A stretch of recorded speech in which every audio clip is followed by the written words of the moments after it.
I built a new app, and this will connect this MIDI controller with the edit page of DaVinci Resolve. So this is what it looks like, and we have zoom, scroll, JKL, jog, trim end, trim start, and clip. I move this window to the side. Then here I click trim edit mode, and now I have to place my mouse in this region, and I can use the knobs to control the edit page. So the first knob is for zoom. I can zoom in and out. The second knob is for scroll. The third knob is JKL. So I can play forward and backward.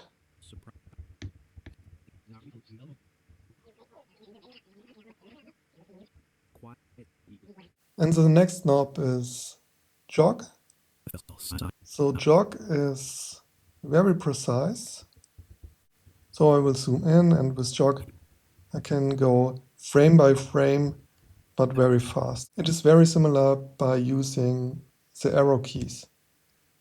But with arrow keys it's a bit slow. So right now I'm using the arrow keys. And there's always a little pause at the beginning. So I'm pressing the key, and then it moves. And with jog it is much faster.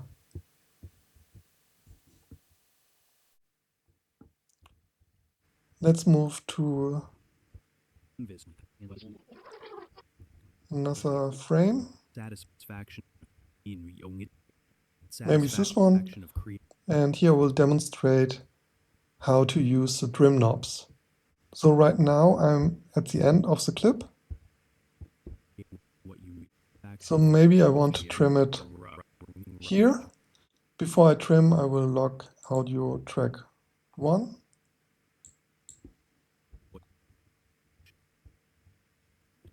And now I can use trim end to trim the clip. And I can also use trim start to trim the beginning of this clip here.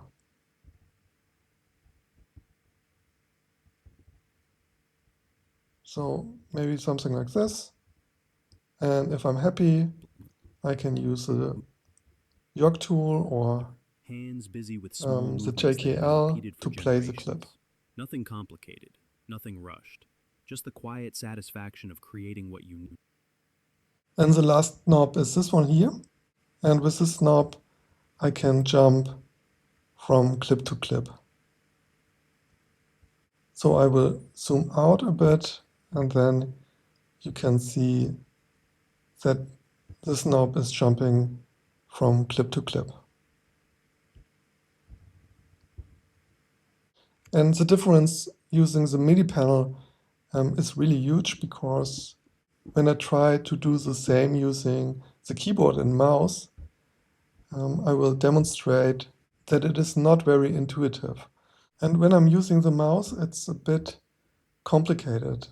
For example, maybe I want to trim something here in the beginning, and I can move the mouse over here, and then we see the split screen, and I move it more to the right, and when I let go, now this viewer will show me this section here. And this is really annoying, because I'm just trimming this area here, and when I let go, it shows me this part of the image. And this is really annoying. Same when I trim the end of the left clip. I let go, and it jumps to this area here. Now I will demonstrate it again using the panel by trimming this clip here. And I'm trimming, and you can see when I let go of this knob, I'm still at the correct position.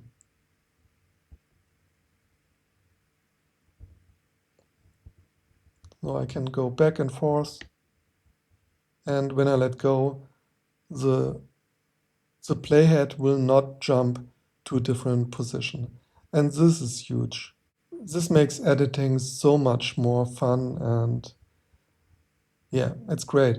And when I'm happy with the beginning of the cut, I can also change the ending and maybe to this frame.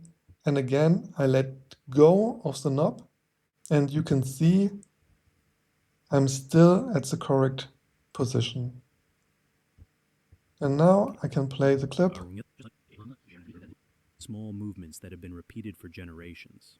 Nothing complicated, nothing rushed. And can see if Just it the fits. quiet satisfaction of creating. So editing this way is much faster. I can also use the shortcuts start to playhead Q and end to playhead W. So now I'm pressing W, and this will cut the clip, and now I'm pressing Q, and it also works. So the panel works great in combination with keyboard shortcuts. And it's also great for editing sound. So now I enable Audio 1, and I can go to this area here. Then I will zoom in, and now I can use trim to cut out these parts. Creating what you need with what is around you. And then I By can listen evening, to it. the fire becomes. And if something is wrong, I can adjust it here very easily. Maybe I want to cut out the first part or something. With what is around you. The fire becomes the center of everything. The warmth. And I can scrub through the audio part and make very easy adjustments. And very fast, and I can zoom out. By evening, play, the fire becomes the center of everything. And it's the warmth, done. the light, the smell of smoke drifting. So of course you can minimize the tool and bring it back up.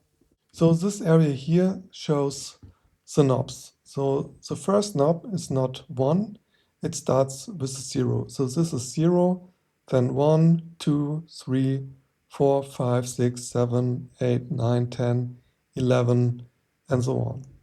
And currently the zoom is mapped to knob 1, which is 0. And scroll is on 1, JKL is on 2, and so on.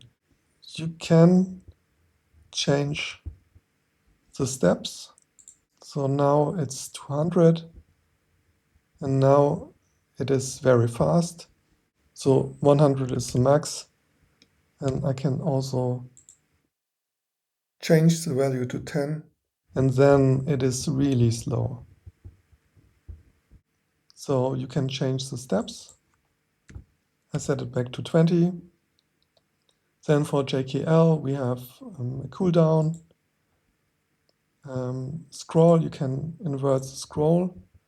So when I move to the right, it scrolls in the opposite direction. You can also set a second CC to jog. So in this case, 11. So I have jog here on this knob, but also on this knob. So I can place the jog on 2 knobs because maybe I want to jump between 2 clips, and after I jump between the clips, I want to use the jog here and don't want to move it up here. But you can also set the zoom to maybe to 8, and now I have to move this knob to zoom in and out. Now I can set it back to 0. And that's pretty much it. You can export the settings, so if you make changes here, and you can also import settings and export the log if needed. And that's pretty much it. There's a free demo version available on my website. There you will find also more information how to set it up. You find more information about the controls.